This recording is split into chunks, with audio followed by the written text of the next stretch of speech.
পরিযান part 9। কেউ কোনো কথা বলতেছে না দেখে গ্রামের সবচেয়ে বয়স্ক যিনি সে বলে উঠল, পরি তো হক কথাই কইছে, কানাইয়ের বউ পোলাপাইন গো, কথাও তো ভাবতে হইব। পর তিনি আফতাবের দিকে তাকিয়ে বললেন, তুমি কি কও আফতাব? কানাই রে কি করবা? আফতাব মাথা নিচু করে বলল, আপনারা যা ভালো বুঝেন তাই করেন, কথা তো সব পরই বলে দিছে। তারপর সিদ্ধান্ত নেওয়া হলো, কানাইকে কাজ দেওয়া হলো সম্পানের সাথে, যাতে কটা টাকা রোজগার করে চলতে পারে। পেটের দায়ে সে এসেছিল জমিদার বাড়িতে চুরি করতে, কারণ এই গায়ে ধনী বলতে আফতাব। আরও কয়েকজন আছে, তবে এই মুহূর্তে তাদের ঘরবাড়িও নদী গর্ভে বিলীন হয়ে আছে। তাই সে জমিদার বাড়িতেই এসেছে চুরি করতে। কিন্তু কপাল খারাপ যে পরীর হাতেই ধরা পড়ল। যখন ওর হাত কাটার নির্দেশ দেওয়া হয় তখন সে হাউমাউ করে কেঁদেছিল, বারবার ক্ষমা চেয়েছিল তার হাত যেন না কাটা হয়, কিন্তু কেউ শোনেনি। এখন কানাই পরীর প্রতি কৃতজ্ঞ হলো, মনে মনে প্রতিজ্ঞা করলো কোনো এক সময় পরীকে কৃতজ্ঞতা জানাবে। নাইমের চোখ দুটো খুশিতে চকচক করছে পরীকে দেখে। এতক্ষণ ধরে মেয়েটার মধুর বাণী শুনছিল সে। গলার স্বরটা সত্যি খুব সুন্দর, এখনো কানে বাজতেছে। কথা শুনে এখন পরীকে দেখার ইচ্ছা আরও প্রবল হচ্ছে। তবে পরীর কথাগুলো বেশি মুগ্ধ করেছে ওদের। শেখর নাইমের কাঁধে হাত রেখে বলল, এই মেয়েকে দেখা অত সহজ হবে না নাইম, আশা দেখছি এখানেই ছাড়তে হবে, না হলে আমরাই আশার জলে পেঁচাবো। ঠোঁটের কোণে হাসি ফুটিয়ে নাইম বলল, উফ, এখন মেয়েটাকে দেখার ইচ্ছা আরও গভীর হলো। প্রাথমিক বিদ্যালয়ে না গিয়ে আজকে ওরা জমিদারের বাগান বাড়িতে গেল, সেখানেও অনেক মানুষের উপস্থিতি। তবে বেশ কয়েকজন একটু বেশি অসুস্থ, তাই তাদের স্থানীয় একটা হাসপাতালে নেওয়ার ব্যবস্থা করতে বলল ওরা। এর মধ্যে আরেকটা নৌকায় এসে পাড়ে ভিড়ল। সেখান থেকে কয়েকজন লোক বেরিয়ে আসলো। তারা চারদিকে চোখ বুলিয়ে এগিয়ে গেল নাইমের কাছে। সবার সামনে দাঁড়িয়ে থাকা লোকটাকে দেখে নাইম কিঞ্চিত হেসেই এগিয়ে গেল। লোকটা সবিনয়ে হাত মিলানোর জন্য হাত বাড়িয়ে দিল। বিপরীত দিক থেকে নাইমও হাত বাড়িয়ে দিল এবং বলল, সেদিন আপনার নামটা জানা হয়নি আর নিজেরটাও বলা হয়নি, ব্যস্ততা দুজনেরই ছিল। যাই হোক, আমি নাইম আহমেদ। বিপরীত মুখে দাঁড়িয়ে থাকা ব্যক্তিটাও হেসে জবাব দিল, শায়ের। নামটা শুনে নাইমের দু চোখ হালকা ছোট হয়ে এলো। বলল, শুধুই শায়ের? লোকটা আবারও হাসলো, অদ্ভুতভাবে তাকিয়ে থেকে বলে উঠল, শেহরান শাহের। আশা করি এবার বুঝতে পেরেছেন। ঘাবৃত সূর্যটা যেন কিছুতেই বের হওয়ার চেষ্টা করে না। সারাক্ষণ ওই মিশকালো মেঘের আড়ালে থাকে সে। একটু দেখা দিলে কি এমন ক্ষতি হয় তার? উল্টে দেখা না দিয়েই কত মানুষের ক্ষতি করে দিল। এইসব ভাবনা আপন মনে ভেবে চলেছে পরী।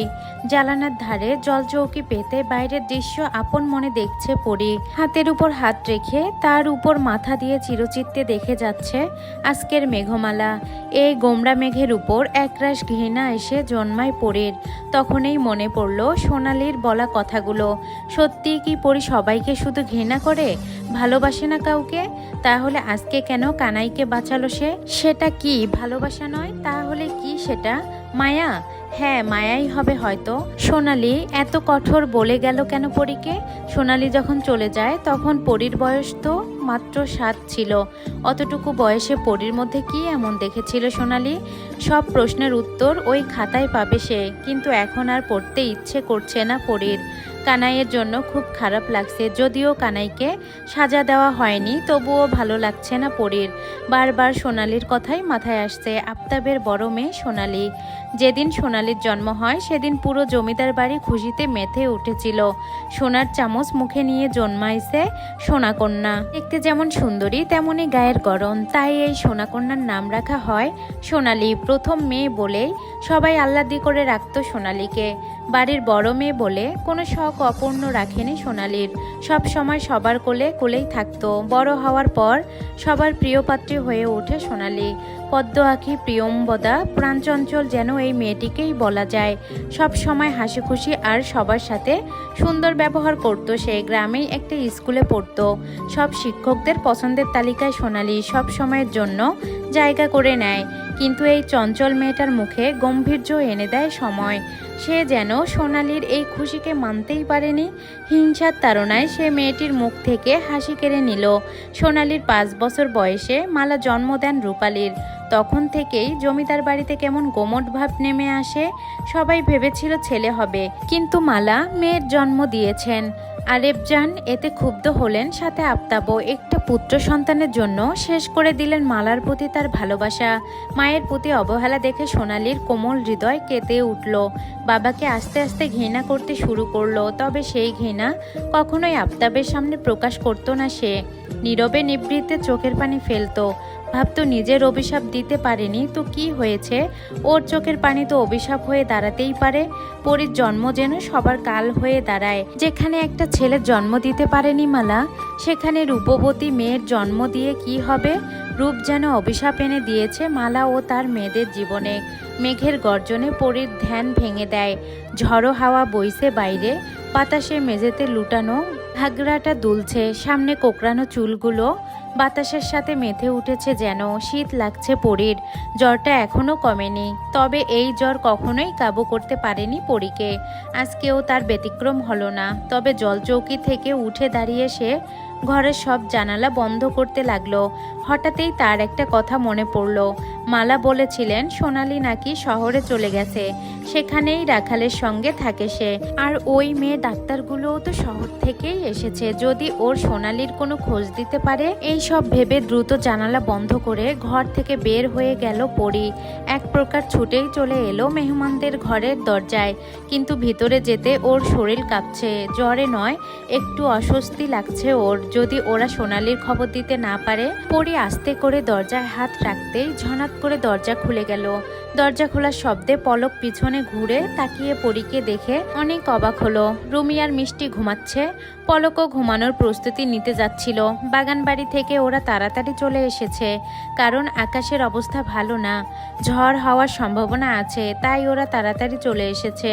দুপুরের খাবার খেয়ে একটু আগেই ঘরে এসেছে। রুমি মিষ্টি ক্লান্ত থাকায় ঘুমিয়ে পড়েছে। পরী এগিয়ে এসে পলকের সামনে দাঁড়ালো। ইতিমধ্যে ঘাম ছুটে গেছে পরীর। এমতো অবস্থায় পরীকে দেখে পলক জিজ্ঞেস করে, কোনো সমস্যা পরী? মানে তুমি কিছু বলতে চাও? প্রশ্ন ঝলঙ্কার তুলে দিল পরীর সারা শরীরে। কথা বলতে ওর ঠোঁট কাঁপছে। আচ্ছা, সোনালী সম্পর্কে কি কিছু জিজ্ঞেস করা ঠিক হবে? কিন্তু সোনালীর জন্য বুকটা খুব জ্বালা করে পরীর, তাই সে আমতা আমতা করে জিজ্ঞেস করলো, আপনারা তো শহর থাইকা আইছেন? পলক পরীর অবস্থা দেখে এগিয়ে এলো। সামনের জলচৌকিতে বসে ইশারায় পরীকে বসতে বলে। দু হাতে নিজের ঘাগরা খামচে ধরে এগিয়ে গিয়ে বসে পড়ি। পলক মুচকি হেসে বলল, হ্যাঁ, আমরা শহর থেকেই এসেছি। পলকের সুন্দর আচরণে পরী যেন সাহস পেল। সে চট করেই বলে উঠল, আপনারা কি আমার সোনা আপার খবর আয়না দিতে পারবেন?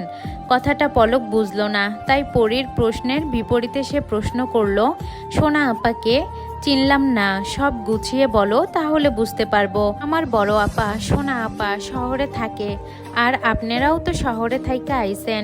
আমার সোনা আপার একটু খবর আয়না দিবেন? খুব ভালো হয় তাইলে, কতদিন আপারে দেখি না। ধন্যবাদ সবাইকে। পরের পার্ট পেতে সাথেই থাকুন।